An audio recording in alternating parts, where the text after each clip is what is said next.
Sekarang ini sini tu malebing ada berbagai macam kesalahan manusia. Mapamula carana sapadale mak du perupang makokwe. Pergaulannya juga luar biasa. Yang sudah melanggar aturan agama. Yang sudah melanggar aturan syariat. Yanaruna sabarina tahangi bosinna punga ta'ala. Maka dah magi falena biasa mo bosi tak cicit-cicit. Ternyata hadirin saumdiakan najawab nabali ye Nabi Muhammad sallallahu alaihi wasallam. Maka dia Nabi ta walau lal bahaim. Seandainya dia nagaga olok-olok.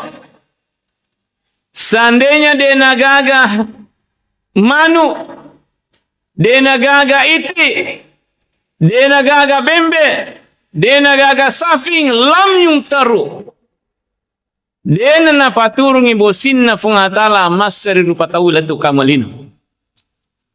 On regana ta salane di rupa taula.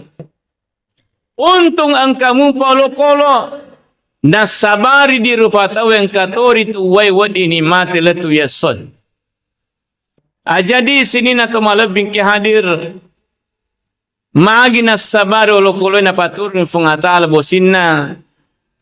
Karena binatang itu meskipun biasa melakukan kesalahan tapi tidak terhitung sebagai dosa. Sabadena mukallaf yaro olokolo dena pada di rufatawe. Idi rufatawe hadir sebenarnya mukallaf dibebani hukum syariat. Jadi kopapoli ke atas salah itu dianggap sebagai dosa. Jadi narima kuana hadir yang saya muliakan.